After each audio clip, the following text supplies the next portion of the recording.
Je vous salue, frères et sœurs en Christ. Mon nom, c'est Achikoman. Je suis responsable de la fraternité Puissance Divine d'Amour. Et c'est à travers ma page Puissance Divine d'Amour que je voudrais m'adresser à vous pour proclamer la parole du Seigneur Jésus-Christ. Parole donnée à Maria Voltota à travers l'évangile qu'il lui a révélé. Il y a de cela plus de 50 ans. C'est l'évangile révélé à Maria Voltota. Et dans cet évangile, Jésus enseigne le chemin de l'amour. Les chemins qui conduisent à l'amour, à la plénitude de l'amour. Et ces chemins de l'amour, ce sont les œuvres de miséricorde. Œuvres de miséricorde corporelle et œuvres de miséricorde spirituelle. Et nous allons commencer avec les œuvres de miséricorde corporelle. Et la première œuvre de miséricorde corporelle, c'est donner à manger à ceux qui ont faim. Jésus dit que c'est un devoir de reconnaissance et d'amour que de donner à manger à ceux qui ont faim. Devoir d'imitation. Les enfants sont reconnaissants au Père du pain qu'il leur procure, et devenus hommes, ils le limitent en procurant du pain à leurs enfants et à leur père, que l'âge rend désormais incapables de travailler.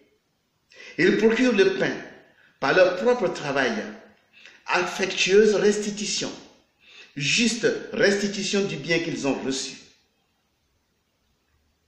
Le 4e commandement le dit, honore ton père et ta mère. C'est aussi honorer leurs cheveux blancs, de ne pas les réduire à demander leur pain à d'autres. Mais avant le 4e commandement, il y a le premier. Aime Dieu de tout toi-même. Et le second, aime ton prochain comme toi-même.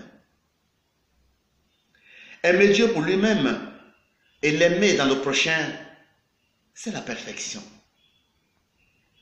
On l'aime en donnant du pain à qui a faim, en souvenir de tant de fois où lui a rassasié l'homme par des actes miraculeux.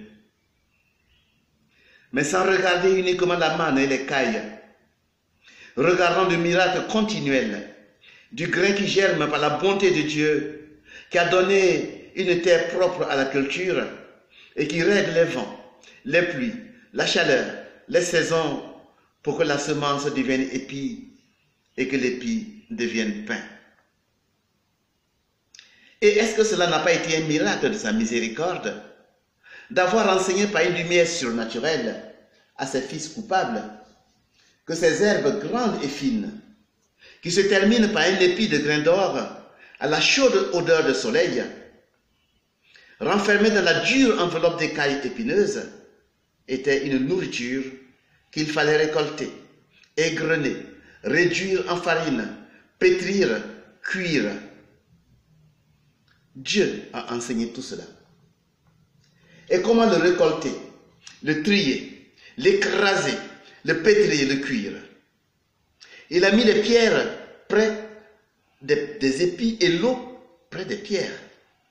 Il a allumé par des réverbérations de l'eau et du soleil le premier feu sur la terre, et le vent a amené sur le feu des grains qui ont grillé en répandant une odeur agréable pour faire comprendre à l'homme qu'il est meilleur ainsi qu'au sortir de l'épi, comme les consomment les oiseaux, ou pétri, après avoir été moulu, formant ainsi une pâte gluante que l'on cuit au feu.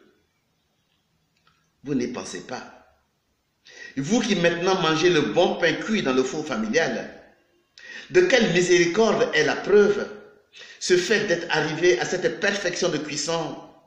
Quel chemin on a fait faire à la connaissance humaine depuis le premier épi que l'homme a mastiqué comme le fait le cheval jusqu'au pain actuel? Et grâce à qui? À celui qui a donné le pain.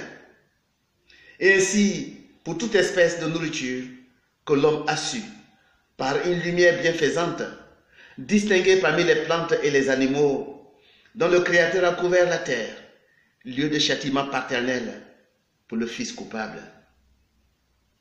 Donc, donner à manger aux affamés, C'est une prière de reconnaissance au Seigneur et Père qui nous rassasie. Et c'est imiter le Père duquel nous avons la ressemblance gratuitement donnée et qu'il faut augmenter toujours plus en imitant ses actions. Que Dieu vous bénisse.